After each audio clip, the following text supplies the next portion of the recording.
Welcome to the Color of Influence podcast, where you will hear conversations from influential people of color from around the world, from social media, and right here in your communities. These behind-the-scenes conversations will motivate you, inspire you, and encourage you. I am your host, Aisha Morgan, and let's meet today's guest. This is our last week of Black Business Month, and I couldn't think of a better business to promote than the Flipstik. Akeem Shannon is our guest today, and his story is so inspiring. If you ever needed to hear something to help you understand how much it is important for you to persevere and push through and believe in yourself, this is the story for you. Akeem went through lots of different trials and tribulations while getting his product created and promoted, but he pushed through, and his product is in Target, and it's amazing. So without further ado, here's my conversation with Akeem Shannon. All right, everybody. Welcome back to the podcast. We have an amazing guest today. I went, and you guys know I follow Target While Black, and I am all things that she posts. One of the products she posts was the Flipstik.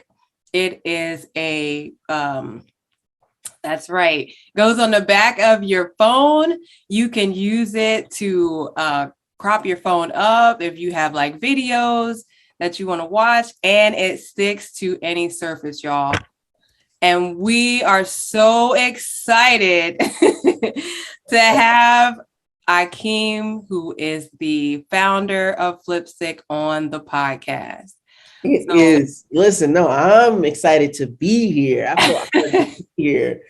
So thank you for having me. I'm really just excited to get into it, answer any questions, and maybe inspire the next person to drop their product into a Target. Absolutely. That is our goal. So why don't you tell the people a little bit about yourself, and we'll get right into our conversation. Yeah, so, as you mentioned, my name's Akeem. I was born and raised in St. Louis, Missouri. I came up with the idea for Flipstik around 4 years ago, now coming up on 4 years ago. Basically it all started with a late night phone call from my uncle, who's an engineer at NASA. He's telling me about this project he was working on for the space launch system, and how he's going to use this adhesive in this project. And, I had recently mounted my TV on the wall. And so, I'll be honest, it took me a lot longer than I care to admit. But I was like, man, if I had this, special NASA adhesive, I could have saved myself a whole lot of time.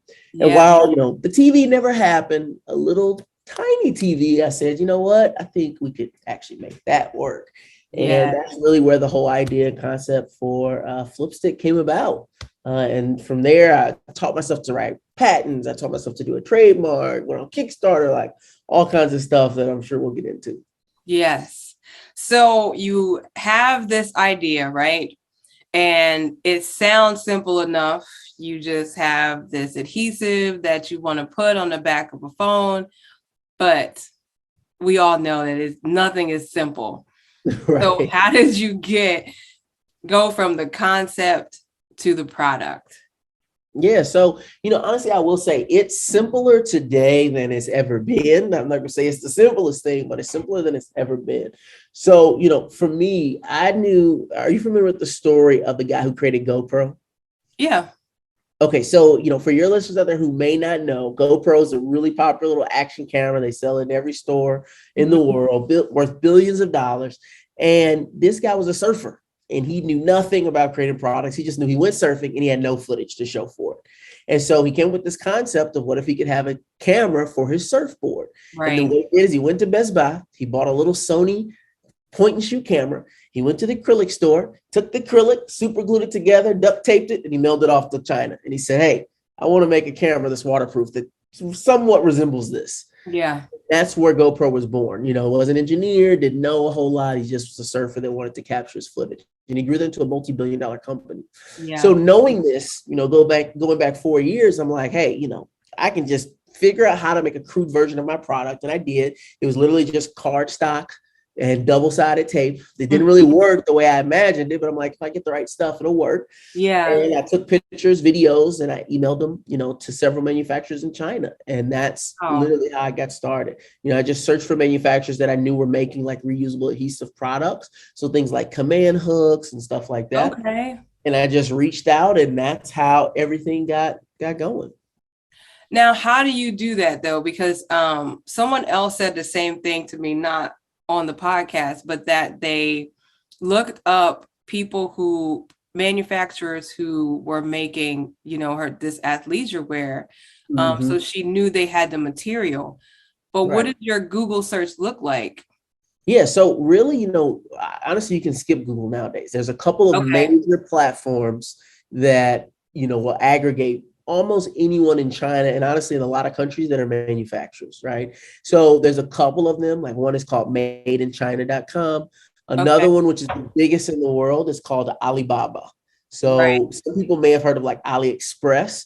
That's kind of like their Amazon version that they make, but their big business is actually Alibaba.com. And that is a shopping site for manufacturers. So you literally go on there and you can buy stuff that's pre-made, right? You can buy it wholesale, but you can also get anything custom made, any type of product made from the manufacturers that are on that site. And that's the best, least expensive place to start. Now, there are rep groups in China where you can contact a rep group and then they'll source and find factories for you, which is what we do now. But that costs a little bit more money. You're going to pay a little bit more of a premium. So where I got started was just right on Alibaba.com, and that carried us for, almost 3 years. Okay. Now, just to backtrack, what is your background before you started this? Yeah, so, I don't really have like an engineering background, but my father was an entrepreneur, right? So growing up, I knew it was possible to be like, to work for yourself, to make enough money to make ends meet. And for a lot of people, that's very scary, right? It scares them to think like, oh, I don't know if I can do this. But for me, it was almost the opposite, where I was like, man, working a job every day, tell someone I want to go on vacation. That's crazy. Like, why would I want to do that? So that's kind of where I was coming from. But, as I mentioned, I grew up here in St. Louis. I went off to Howard University, the real HU. Had a full scholarship and went to study chemical engineering. But when I got there, I realized, I hate chemistry. This chemistry stuff is not for me. And so I did not have the best grades, and I actually ended up losing my scholarship. It was really hard. I lost my scholarship at Howard, had to come home. And, I really had to restart. And so the way I did that was I started working in a Sprint retail store. So I was just selling cell phones and cell phone accessories. From there, I went to work for Verizon, but not in a cell phone store, but in a call center, selling like their FiOS service, which is basically like their cable, internet, TV type package service. And that's when I really, between both of those jobs, I really learned how to sell products, at least on a short sales cycle. And I was very good at it. I was always great at just talking to people, and I got even better, having that job.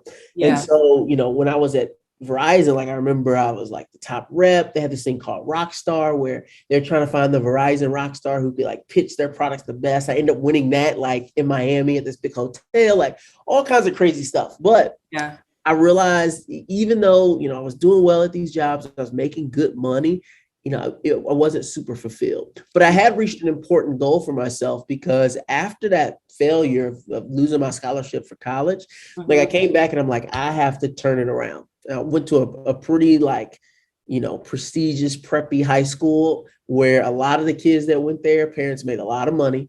And I knew that in 4 years, they were going to graduate, they're going to have great jobs. And I was a kid, on scholarship, and I'm like, I can't be a deadbeat. So over the course of those 4 or 5 years after I, came home from Howard, I just saved and just worked really hard. And, even though I realized I didn't really want to work in corporate America anymore, by the time I left my job at Verizon, I had saved over $90,000. Wow. Yeah, $90,000. And that was just savings, and it was in my 401k and just like investments. But that was over like 4 years. Wow. Right. So it was really just being like very diligent of like, I'm not spending money. Like I Yeah. gotta save, I gotta do this.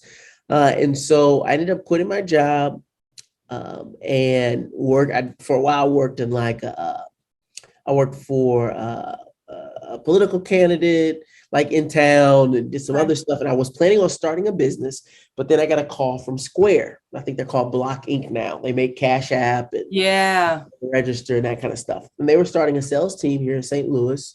It was going to be their second office. And I always wanted to work for a tech company. And tech Yeah. companies have great benefits. You know, they give you free lunch every day, unlimited vacation, Yeah. and they got snack bars and all kinds of great stuff. So who can say no to that? So I ended up working at Square, which was honestly the best experience I could have because I truly believe that no matter where you are in your life and what job you have, your job, if you work for someone that can afford to pay you, that's a successful business. Yeah. And so you have a lot you can learn from that business. And really, the way I like to look at things is you're getting paid to learn. Like if you're at a job, you're getting paid to learn how their business works. Right. So throughout all the big companies that I worked at, especially at Square, working with small entrepreneurs all the time, which is their main business, Right. I just picked up a lot. And so about after a year and a half, I realized that as great as it was working there, I still just wasn't happy there. And I was like, man, I want to do my own thing. Yeah. And so I ended up leaving and taking all that knowledge that I gained over, 6 years since college or so, and took it into starting Flipstik.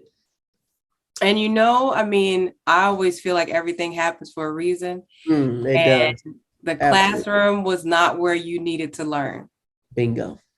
So you said 6 years, 6 years. That's how long people are usually in college, 4, 5, 6 years.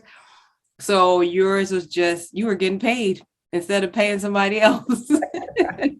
That's exactly right. So who's really the smarter ones? Right. You know what I'm saying? Like, but it's so true. And I tell people, I'm like, if you want to be a chef and you want to run a restaurant, go work for McDonald's because no one's going to show you how to run a restaurant more efficiently and make as much profit as possible as working at the most profitable restaurant in the history of the world. Yeah. Like, there's so much more you're going to learn there than you're going to learn anywhere else. Even if the food's not great, the business side of part, it yeah, here is second to none. So no, I'm a big believer in that. And one of the reasons that the way we had our first success at Flipstik is we opened up a mall kiosk where we sold Flipstik in the mall, which knowledge would tell you, oh, the malls are dead. You need to go online, Instagram, social media. That's the way to do it.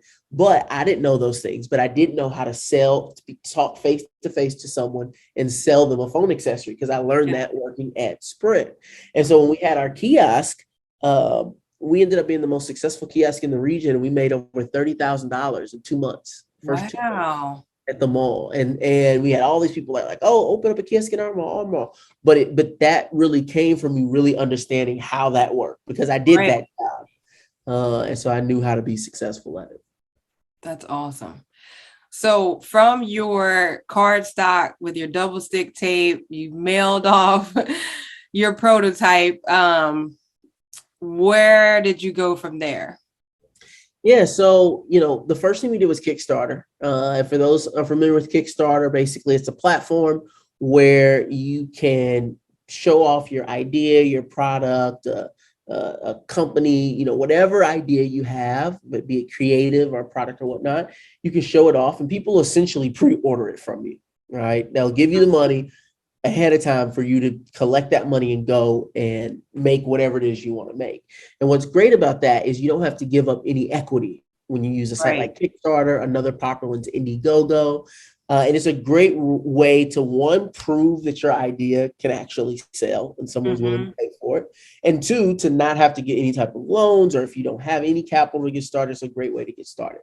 Now, as I mentioned, for me, I had a lot of money saved up, but when I first quit my job, originally I was going to do marketing. So I started doing some marketing stuff and I was like, I don't really like this either. And so then I'm like, you know what, in order to get marketing clients, maybe I should it's kind of convoluted, but maybe I should create my own product to market. And then if I market this well, I can get more clients. So that was like a thinking process, because I had this idea and I'm like, oh yeah, I should do this idea. And when I set up Kickstarter, I set the goal really low. It was like $1,800. Hardly anything. But I was like, if I can even sell this much, I was only selling them. I had them really low because it's pre-order pricing. But I was like, if I could even sell this many, like this would be worth pursuing. Like this proves that people will make it. And I poured a lot of energy into this. Like I bought a drone, I bought cameras, I edited the video myself. I did all the graphics for the Kickstarter page. Like I put a lot into this to make it look really, really good. And I remember the first day we launched, I went into we call it St. Louis Bread Co. here, but it's actually called Panera everywhere else. St. Louis. So if you live in St. Louis, they all say St. Louis Bread Co. because that's where it got started. It's a fun tip. But I was inside of Panera and, we hit the live button, it goes live, and then just and we ended up making, over the course of 30 days, we made around $15,000. What? Pre-sales. Wow. And your goal was only 1,500. Yeah. So when that happened, that immediately, like that spark where I was like, no, I'm dedicated full time to this. And I did. So that was April of 2018. And then we ended up actually shipping in August, September of 2018. But then I was stuck again because I was like, okay, what do I do next? And that's when we started doing like events. We went to like the African Arts Festival and the International Food Festival and all these festivals to like sell Flipstiks hand to hand. Yeah. And eventually we're like, man, this is kind of working. First day we made like $200, then 300, then 400, then 500. And we're like, how can we do this every day? And that's how we ended up at the mall. And we almost didn't go there because I was so terrified. The rent at the mall was like $2,500 a month for a kiosk. And I'm like, man, this is a lot of money. Like, what if this doesn't work out? Yeah. To this point, we've only sold $15,000 worth of Flipstik. So 2,500 seems like a lot. It was one of those pivotal moments where, I had to just walk right up to that fear and just say, you know what, I'm not going to listen and I'm just going to push right through. Yeah. And I began to learn over and over, like, that was really the key to success. Is you're going to come up against these walls of fear and doubt all the time. You're going to hit lows, you're going to hit highs, but it's like, you got to keep pushing past all of those hurdles in order to achieve anything worth achieving. That's so true. Now, how did you pick like your manufacturer though? Because you sent it to China to different people. So you have to go to China? I did not go to China. I still have not been to China. Okay.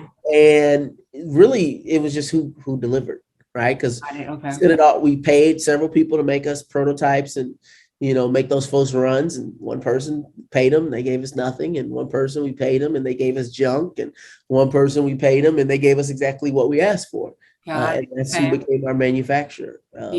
Simple as that. And the thing is, on any type of entrepreneurial journey, you're going to lose money. Yeah. And to be honest, if you don't lose a lot of money, you're probably not making a lot of money. Because what I've learned is the more you make, then you lose more, and then you make more, and then you lose more, and then you make more. I remember I was listening to, I think it was Jamie Foxx, saying about how he had spent like $50,000 paying somebody to decorate his home with like lights for Christmas. And they just ripped him off. And the next year he got it for like $2,000. And I was like, Jesus. I was like, he lost 50 grand. And he's just like, that's just the cost of being successful. Yeah. And it's true. Like, as you become more successful, sometimes you get ripped off. It is what it is. You just got to keep pushing forward. But yeah, I mean, we went through some bad manufacturers, but we found a good one. And like I said, we stuck with them for quite a while, basically until we launched in Target. We stayed with that same manufacturer, and then they just eventually, couldn't deliver the requirements of some like big box retail stores where they just have a lot more compliance. Volume. Yeah, volume, but also just compliance and hitting deadlines and. Okay, got it. Okay. They want to make sure that it's been inspected properly and those kind of things. And so, eventually we did move on, but like I said, they carried us through Shark Tank, all that kind of stuff. So yeah. Y'all see how he glazed over Shark Tank. Oh, Now you got to tell us how you got on Shark Tank. okay, I'll tell you. So, as I mentioned, we did the event. Not the event, but we went to the mall. We had the kiosk. We were really successful, and someone invited us to go to CES, which is the Consumer Electronics Show that they have in Las Vegas every year. Okay. Big show. 150,000 people. Every major electronics company, Microsoft, Sony, Samsung, they all come out there and spend a ton of money to have this big conference. Yeah. So we went out, we went out and had a booth, and we won a couple contests, and Shark Tank was accepting pitches there. And so we waited in line, we did the pitch, it went great. And then we started moving through the process. We sent the videos in, we talked to the producers, all this good stuff. And we got down to maybe like the final 200 people, it's like, and they pick around 120 people per season. And so we're like to the final 200, they're like, we're going to let you know in the next few days if you're moving forward or not. We have a few more people we have to cut. And I'm just so sure. I'm like, we're definitely going through. I had a great pitch. They liked me. Like, this is going to be it. And I got a phone call and they were like, we're sorry, you're not going to be on the show. Oh. And it was devastating. Like it hurt really bad. But, I knew this was just like when I was afraid at the mall. I was like, man, this is one of those times where I got to push through. And so that's exactly what I did. I knew that while I just had to accept like this defeat, like I knew it couldn't be the end. I had to push through. But I'm someone who I believe in plan A, no plan B. And when plan A fails, all right, it's time for a new plan A. So I had to get my new plan A together. And for me, I was like, you know what? I think I need a celebrity investor. Like I need a celebrity to come in and just help me. Because at the time I was really like, money was tight. I didn't know if I should go back to the mall. Like I didn't know what to do next. Yeah. And I was looking, I was like, you know what? I think I need to get Jay-Z to invest in Flipstik. Like that's what I need to do. And then I was like, you know what? Beyonce and Jay-Z, they never come out the house. Let me find somebody who actually is like seen out in public. So I was browsing Instagram and I saw that Diddy was having an event for the Remote Summit. And it was going to be in Atlanta. It was like this music conference, but they had a pitch competition. I said, great, I'm going to go to Atlanta. I'm going to pitch my business. I'm going to get Diddy to invest. Boom, we got it. Yeah. So I booked my plane ticket. I paid for a VIP pass. It was $500, and $500 was a lot for me. So I was like, okay, I'm just going to walk on faith and we're going to make this happen. But then I find out the pitch competition is closed. It's already booked up. And I've already booked my tickets. I'm like, all right, I got to figure something out, Akeem. And I saw that they also had a music competition where they were going to give away a record deal. So I said, I took music appreciation in high school. I can rap.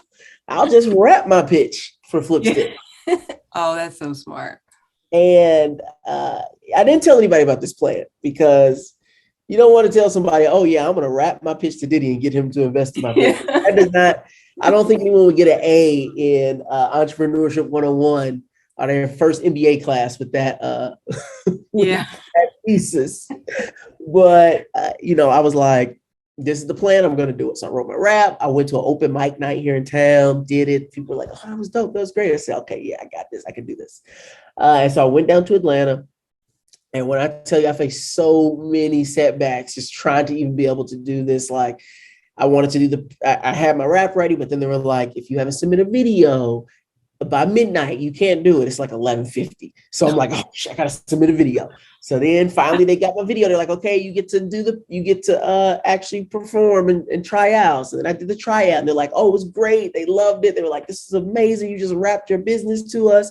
But then they disqualified me because they said I wasn't a real artist. And it was just like one thing after another. But I went into this event saying like, no matter what happens, like this entire setup is for me to succeed. Like there's no other reason for this to be happening and going on for me to succeed. I'm a big believer in the law of attraction. For people who know what that is, like I'm a big believer in creating your own reality and believing that you can do something before it happens. And that belief and your action together help to create the reality that you see. Mm-hmm. And so I was like, I got to make it work. So later that evening, there was a comedy show at the same event. DC Young Fly was on stage cracking jokes, and I just had my Flipstiks in my hand. I was VIP, so I'm front row. Yeah. And I just stand up and I have my Flipstiks in the air and I just hold them up, and he just looks at me. And I don't know if you allow cursing on this show, so I'll use them. It's fine. You did a little curse, okay? Yeah, So he's like, nigga, what you trying to sell? And I'm like, that's all I needed. I give him the full stick, and he's like, well, can I stick to an ass? Can I stick it to my girl's ass? That's what I want to know. He starts cracking all these jokes about the Flipstik. And then next thing I know, the whole comedy show's derailed. People are coming up, showing them their latest album and their shirt company they make. And it becomes this whole like pitch thing. And finally, this rapper comes up and he's like, yo, I got a rap. And they let him on stage to rap. And I'm like, yo, I have a rap. And they're like, oh, man. The Flipstik guy thinks he can rap. He gonna come up here and embarrass himself. We already gave you a product promo. What else do you want from us? Yeah. And so, of course, I end up on stage. I do my rap pitch. People in the crowd are going crazy. I'm getting boos. I'm getting cheers. It was all a blur. But ultimately, all the organizers all the organizers of the event see it. The same people that rejected me are like, "Oh, that was amazing!" And now, they're introducing me to Diddy's COO, and the sponsors of this event was AT&T. They're introducing me to them, and now all these connections are being made. I'm getting backstage, and I'm doing this, and I'm doing that. I actually get to see and meet Diddy, and we're going through all these things, and I'm like, wow, look at what's happening here. Like you can just feel like the vibration and the momentum in the air. Yeah, stuff's just happening, and like I remember my adrenaline was pumping just like so fast that I had gotten back to like the VIP, and I saw DJ Khaled and all these people, and I'm like drinking because the drinks are free, and I'm like not feeling anything. And it was just because so much adrenaline had just like flushed into my body because all these things are happening. And, I have this great event. I'm like, all right, I'm gonna get Diddy to invest. I just got to follow up. And when I tell you I had everybody's phone number at that event that I could possibly get, wow. I had his CEO, the COO, the chief of staff. I even had Diddy's hairstylist number. I still got it in my phone. I said, I'm going to have everybody's number. I'm calling everybody until I get what I need. And that's what I did. I called every other day until finally, I think they were just annoyed with me. And his staff called me up. It's like, all right, Akeem, we're going to order 500 Flipstiks. And, come out to LA. We're having another event. We want you to give them away at the event. We're going to let you pitch for $10,000 and da-da-da. Wow. And so ended up going out to that event. Oh, and let me back up a little bit. Or actually, no, I'll keep going. So I ended up going out to that event. And I'm going to glaze over this story. This is another story, but I know we only have so much time. But at that event, I pitched. I didn't win. I lost to this sweet little 13-year-old girl who sold hot sauce. She's amazing. Oh, wow. Even though at first I thought I was going to win, but then as soon as she said she was 13, I said, it's a wrap. Yeah. And she deserved it too. But it was one of those things again, where I'm like, I know that there's something big meant for me here. And the short version of it is Snoop Dogg was on stage. I made custom Flipstiks for Snoop, and he saw the Flipstik on the wall and he starts going nuts. So I ended up meeting Snoop and giving him Flipstiks, and all these things started happening. And what ended up becoming of all this is in 2019. This is October of 2019. What ended up coming of all this is a few months later, one of the judges for the pitch competition in Atlanta, which I never actually pitched for, right? He ended up being a casting director for Shark Tank. And so he sent me a DM on Instagram, and it's like February 2020, right before the pandemic. He's like, hey, I'm gonna be in Kansas City in 2 days. So be there so you can audition for Shark Tank. And that's exactly what I did. I drove overnight to Kansas City and did my pitch. And a couple weeks later, they're like, great, you're gonna be on the show. And it's just like, who would have thought that, the crazy idea to rap, my pitch to Diddy would end up getting me on Shark Tank. And really, when they heard all the stories, because this guy talks to the Diddy organization, he's hearing all these crazy things about this kid who rapped his way on the stage in Atlanta. And then he's like, got Snoop Dogg into the product in LA. And so, he's telling the guys at Shark Tank, like, oh yeah, we got to get this guy. Yeah. And it was just, this incredible evidence that, man, you can make anything happen. believe in yourself. I mean, it's crazy. So that is the very long version of how I ended up on Shark Tank. But I think that to me is more inspiring than people who are like, yeah, I auditioned and I had all my books together and I did this and I did that. Like there are alternatives to following, that straight line to get somewhere. So I feel like that's more inspiring to me. I mean, and just the fact that you put yourself out there. Absolutely. And the thing is, like, there's no one that's successful that can take that straight line all the way to success, right? It's always forward and backwards and up and down and squiggly. And, that's just what it is. And the sooner if you can accept that and you realize, oh, that's normal. It's not that, oh, I'm failing, or this is not going right, or, this is a downturn. No, it's like, that's all part of the journey. Like, it's more so about the journey than it is about getting to that finish line of success. When you realize that, you can take everything kind of in stride and realize that, oh, opportunity is always right around the corner. Absolutely. Yep. That's so true. And, when you were on Shark Tank, you did your rap. Yeah. They were like, well, Diddy got a rap. We have to get a rap. So. Yeah. So how did your actual pitch go to them? Mm-hmm. Yeah, so I mean, it was great. I don't want to spoil it too much for those people who may want to go watch it. You can check it out. It's on YouTube. Yeah, go find it. But it was amazing. It was one of the highlight experiences of my life for sure. Mm-hmm. Just starting from just an idea, and the kiosk in the mall to then being on national television in front of people who I grew up watching, on TV, and being like, wow, this is really cool that you could pitch your idea and get an investment and you make tons of money. It was just a really surreal moment, and it was just awesome. I had so much fun. It was incredibly nerve-wracking, as you can imagine. I thought my heart was going to beat out my chest. I said, this must be what a heart attack feels like. I can't breathe. But when those doors opened, my music started playing, and I just went for it. Yeah. And we got offers from both Kevin O'Leary as well as Lori, and we ended up taking Lori's offer, who's exactly who I went into the tank wanting to get an offer from.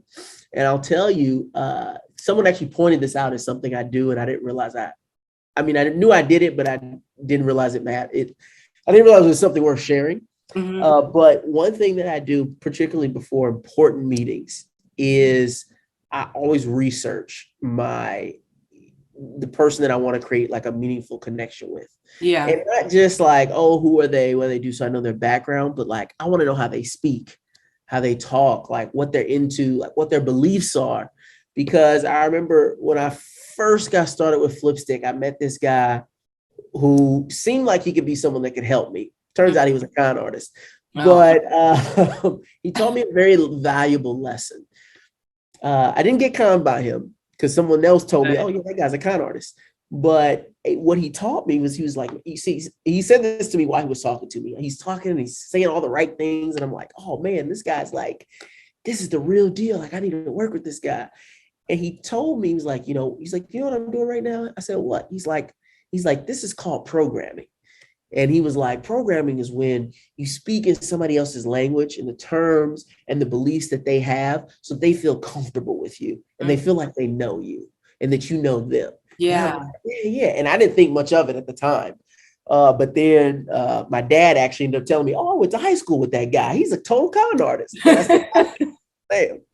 But he taught me a valuable lesson about how to meet people and influence them. And so prior to going on the show, I read Lori's book, I listened to her Instagram pages, and I knew the way she used language, and I knew the things that bothered her and didn't bother her, so that when we were having those conversations in the tank, I could make that meaningful connection where she felt connected, where it was like, there's something about this guy that reminds me of myself. Yeah. Or reminds me of my ex or my father or my brother or sister or whatever. And I think that that's a very powerful tool. Programming. Con artists use it all the time, but good.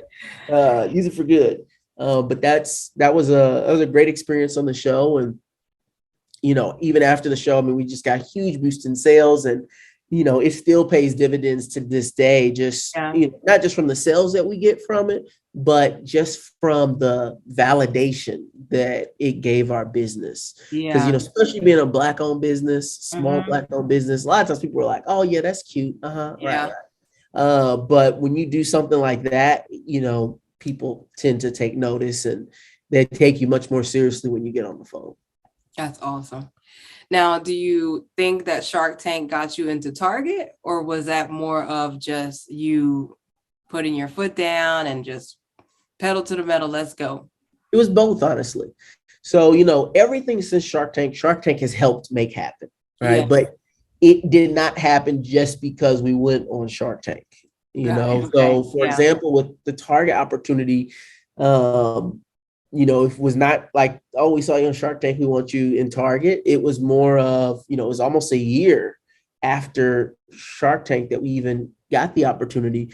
But what essentially happened was I participated in what's called the University of Missouri St. Louis Diversity Accelerator, which essentially is an accelerator for Black and Brown and diverse and women-owned, like, diverse businesses. And so, I recommend anyone who's an entrepreneur or wants to be an entrepreneur, is interested in entrepreneurship or startups, to get into these accelerators and pitch competitions, because they're essentially free money, they're free, dilution-free grants. And some of them are $500 and some of them are $50,000 or $100,000. And we did this program. We got $50,000. It's a great program to be a part of. But one of the biggest benefits that came from it is I met a mentor named Dan Lauer, and he had run a very successful consumer brand in the past, and he had a lot of connections that he could make. So he made one of those connections to a company out of Minnesota that was a big major Target distributor. They sold a lot of products into Target, over like 300 products. And they're the ones that got that meeting set up with Target. And around the same time, since 2018, I volunteered with Big Brothers Big Sisters of America. And I had went to an event for them to teach kids how to get their first jobs. And Target was supposed to be there, like the local Target store manager of a local store. But instead, they sent all of these like corporate executives. And so they got to hear my story there, and I got to meet them, and I got their contact information. So all these things started to like coalesce around the same time. And for those who are into their spirituality, they'll know that is synchronicity, when things just start to sync up. And that's when like you got a blessing coming. You got to keep your eyes open, because it's something's coming together. And so around this time, all these things start coming together. These connections are being made. And so by the time we had our meeting with Target, she had heard my name from like 3 or 4 of her colleagues, who had met me through other things. And it was pretty much just a one call close, as we like to say in the business, which is like, you call them up, you have a phone conversation. They're like, great, we'll take it. Absolutely being on Shark Tank and being able to send that video ahead of time helped, but also being a part of Big Brother Big Sister and meeting those people helped, and having those conversations helped, and being a part of the accelerator program helped. It was all these things that came together that ultimately led to that success. Yes. And what I'm hearing from you is that you really, if you are serious about your business, regardless of if you have a product or a service or whatever, you have to put yourself out there. Got to. Can't be afraid that you're going to fail, or that, you're not going to be accepted. You have to put yourself out there, because you just never know what's going to come out of it. Look, the biggest thing that stops people, from being successful is fear. Like, it's not that it didn't work. It's not that you didn't have enough money. It's almost always fear. Like, it cripples you from being able to take the chances and the risks that you need to take when the opportunity is right. And, as I mentioned, a lot of times when things start happening for me, it's like, oh, wait a minute, there's some signs here. This is happening, and this is happening, and this is happening. I need to take a big swing. I need to take a big risk here, because there's huge opportunity on the table. And it's not that it's going to come easy, but it's that if I put all my energy and effort to it, like, the universe will allow it to come to fruition for me, because I'm reaching for it. So Yeah, can't let fear stop you. No, that's awesome. And I don't even know you, but I am so proud of you. Like just hearing like the way that you started, it really does make me proud because, I have a lot of family members whose school is just not for them. And, Yeah. Just because school was for me, which who knows if it really was or not, I just went because I didn't know what else to do at the time. But I really want them to understand that, like you said, there's not always a straight path. No one is ever going to have a straight path. I'm an educator right now. That was not what I went to school for. So even my path was not straight. Going to school, I kind of wasted 4 years, to be honest, because then I went to school. I wish that was something that someone told me going into it, was that, the degree you get in school does not necessarily mean the thing you're going to do in life. No. But when you're a kid, you're like, oh, wow, whatever I choose now, what I'm stuck with. And then you start meeting people in the real world and they have degrees in all kinds of stuff. And they're doing something completely different. Mm-hmm. And, I think that for some, I think our culture has made school and learning the same thing. And it's like, no, it's important that you must learn. In order to succeed in anything, you have to learn. But the way you learn and where you learn is going to be different. I learned a lot of my stuff from YouTube. Like, as I said, I wrote my own patent. I wrote my own trademark. I wanted to save money. I taught myself to do graphic design, video editing, all kinds of stuff. I learned reading contracts, all that stuff. I just taught myself. I learned through the internet. Yeah. And, for some people that works. And some people are like, no, I'm going to be much better in a classroom with somebody giving me direction. So everybody is different. But I think that, it is important for us to accept that as long as you're learning, that's the important thing. Mm-hmm. And making those connections. I mean, even people with degrees don't always get the jobs they want because they don't put themselves out there. Right. They don't join organizations that align with the field that they're in. They don't go to, you went to these accelerator programs and pitch competitions, but those mixers and stuff like that for different businesses are out there too. You don't necessarily, you're not trying to get money, but you're trying to network and meet people in the business that you want to be in. So listen, it's all about who you know. Mm-hmm. Absolutely. When we talk about the target thing, yes, all the other things we did were important, but if it wasn't for me having met the mentor who could make a phone call to someone who, sold a lot of stuff into Target, who then sets up the call with Target and they're like, hey, we know these guys are serious. They sell a lot of products in our stores. Yeah. They're worth having a conversation to. It all lends to that credibility so that when you get on that phone call, there's less convincing that you have to do. And so it's all about who you know. Recently, we ended up we're working on new products. Okay. So we're working on some new products. And I needed a designer, an industrial designer. And I was looking online for some folks. But I ended up getting introduced to someone locally here in St. Louis. And I went to their website and it was kind of old. And I'm like, I don't know these guys. I don't know if they can really but mentors hey, you need to go talk to them. They're the real deal. So I went to go talk to them. You walk in their office, and then you see products from Gatorade and products from Heinz Ketchup and products from Microsoft and Motorola and Harry's Razors and all these major Fortune 500 companies. And then you're like, oh yeah, you remember the blah, blah, blah, blah, blah? Yeah, we designed that. And you're like, oh, you remember da, da, da, da, da? Oh yeah, we designed that. You remember the whole line of this? Oh yeah, we designed that. It's have you used an electric toothbrush? Was it made by this person? Oh yeah, we designed all their toothbrush. They just kept going, and it was just whoa. And then they tell you how much they charge those people, and you're like, whoa. And we ended up having this company design, our new products for us, and that never would have happened with me Google searching, and maybe I would have came across them, which I hadn't. Right. Maybe I would have come across them, but even then, if they had to come to a personal connection, to be honest, my projects are not worth their time or their money when you have big major Fortune 500 companies paying you hundreds of thousands of dollars. Yeah. So but we were able to get that. Why? Because of the connections that, I've made to where it was a phone call from someone that mattered to them. And so therefore, they treat you differently. So yeah, absolutely. I think that the number one biggest difference in the last year for us post Shark Tank has been the amount of connections I've been able to make. And that's made a world of difference. That's awesome. So going forward, you don't have to give us specifics, but where do you want to see Flipstik go within the next couple of years? Yeah, honestly, we want to really blow this thing up. So we've been raising money currently at a $5 million valuation, which is a pretty big deal because a year ago when we were on Shark Tank, we were at a $500,000 valuation. Wow. So yeah, a huge, 10x increase over the course of a year. And we've raised a good amount of money at that valuation, but we want to grow at another 10x. So I'd like in the next 2 years for us to be a $50 million business. Wow. For sure.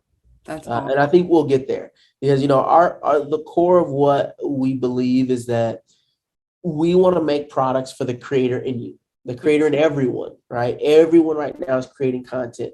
Over 56% of all people under the age of 24 make content for a broad audience. So not for friends and family, right? Like for strangers. And we know that's only going to continue to grow. And so we want to make those bridge products and say, hey, we know you got your phone. We know you got the app on your phone. But what kind of products can we make for the casual creator, not professionals, but for the casual creator that just makes it easier for you to create that TikTok or that Instagram reel, when you're out with your friends or you're on a vacation or whatever have you. Like, what can we do to make that process easier and more seamless? And if we focus on that, I think we'll get to that $50 million valuation.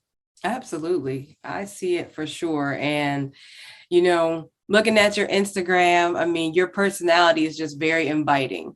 So, if someone were to scroll and just happen to see, a video of you, they're going to stop because you're very engaging on your videos. So that is good marketing in itself. Well, thank you very much. I appreciate that. You're welcome. So before we wrap up, I like to ask my guests, the podcast is called The Color of Influence, but who has influenced you along this journey with the Flipstik? Wow. Yeah. Wow. Man, a lot of people have influenced me on this journey. I'm trying to see if I could have just one. It needs to be a person. It does not. So whatever you want to discuss, I mean, it doesn't have to just be one. It could be a couple of things that, kind of come to your mind. Just roll with it. Okay. So honestly, one of the biggest influences that I go back to is I'm actually going to give two books, not two people. Okay. So the first book is called The Alchemist. Alchemist is a great book. It sounds like you know it. Paulo Coelho, I'm probably butchering his name. I know. It's about without spoiling it, it's about a boy who's on this journey to find his treasure. And early on in his journey, he meets a wise man that tells him, like, hey, you need to look out for omens. And these omens are things that you'll see and hear and taste and touch. They're going to give you directions on which way you need to go next. And I read this book after it hunted me down. I got a copy from my boss when I quit the job at Square, and then I lost that copy, and then another copy just randomly turned up to my house. And anyway, I ended up reading the book because it scared me. I thought it was like haunted, and I read it, and it just opened my eyes to this concept of, wow, there's these omens, and if I pay attention to them, the journey will be made that much easier. I know what to do next. And whether it's Target or Shark Tank or Diddy or Snoop or any of those things, it's always following the omens. Oh, what did I hear? Oh, did I just pick up on a conversation here? Did I see something? Was I watching something? Was I listening to some music and I heard some lyrics for the first time a certain way?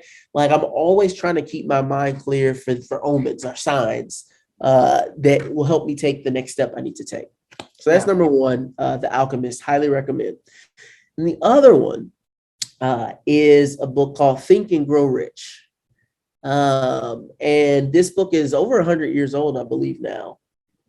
And it is basically a book where a man interviewed titans of industry. during his time. So these are people, and it's old books. So it's like people like Henry Ford, J.P. Morgan, like the founders of like Standard Oil, like all these billionaires before they were billionaires. Like these are like huge titans of industry. And what it did for me is it took the concepts of The Alchemist, which is much more of like spiritual and like feel good and emotional type of stuff.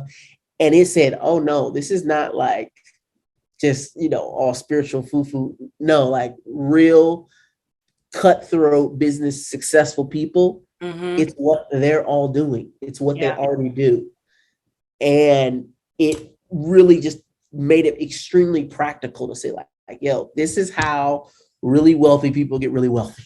It's like they believe it up here, they believe it in here, and they follow these signs in order for them to be able to get to where they're going. So so it was those are the two big influences that I would say helped me. Yeah, and those are two good books. A lot of times I think too, people feel that they have to read books that are geared toward what they want to do. And that's not always the case. You don't need to read a book by someone who's doing what you want to do.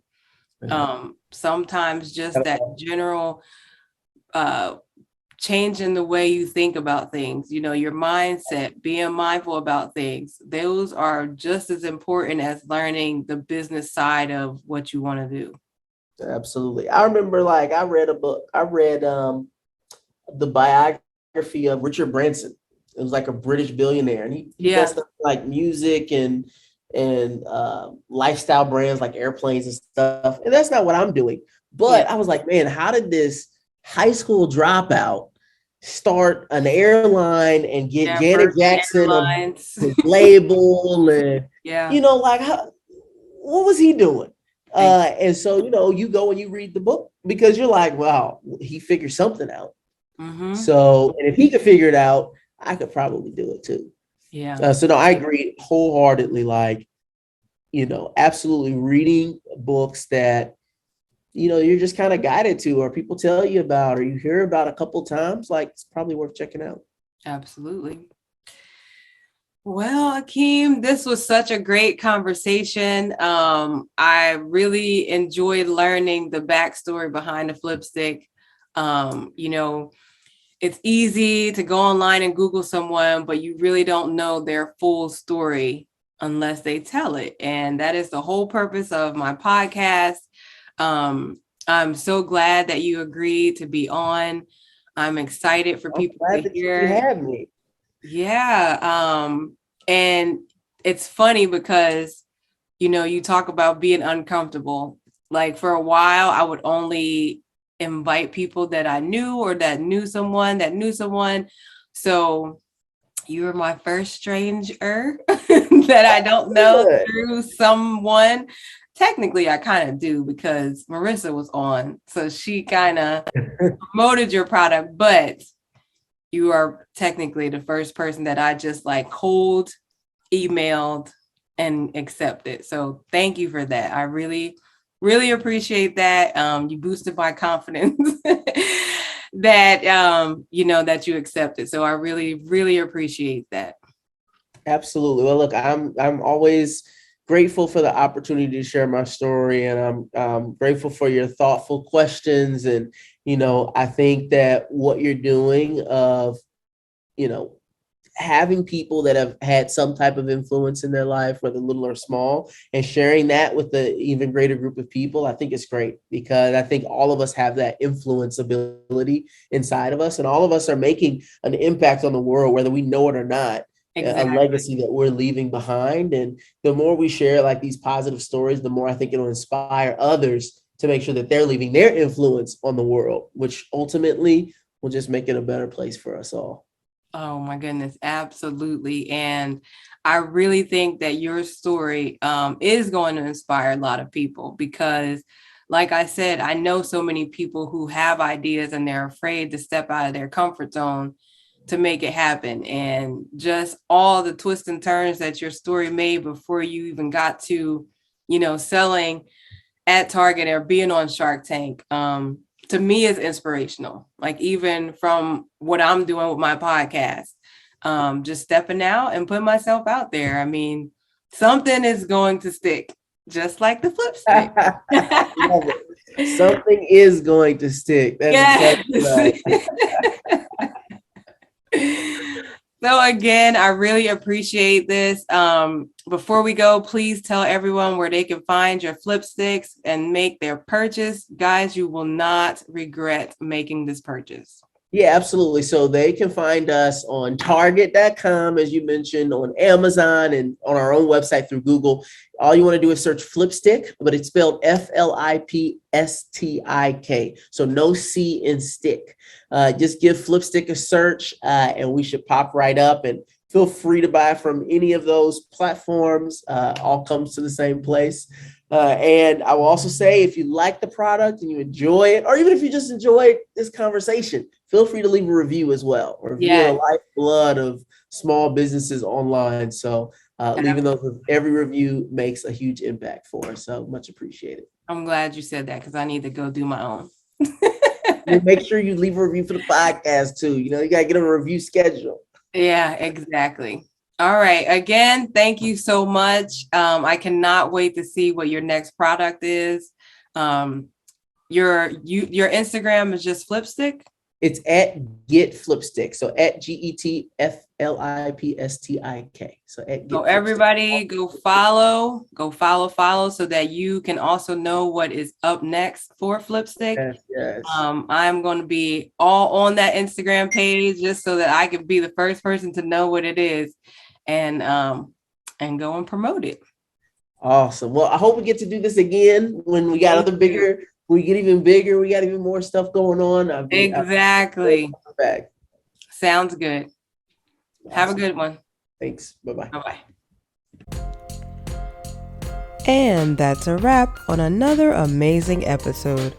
I know that you were just as inspired as I was after listening to that conversation. And to let us know how we're doing, don't forget to leave us a review, like, share, and subscribe to the podcast. You can also follow us on all social media platforms, from YouTube to Facebook, at The Color of Influence, and on Instagram, _color_of_influence. You can check out all of our episodes and additional content on our website, thecolorofinfluence.com, and that's an N only for influence. And don't forget to share the podcast with someone you know and have them share the podcast with someone they know. Thank you all for listening. Until next time, peace out.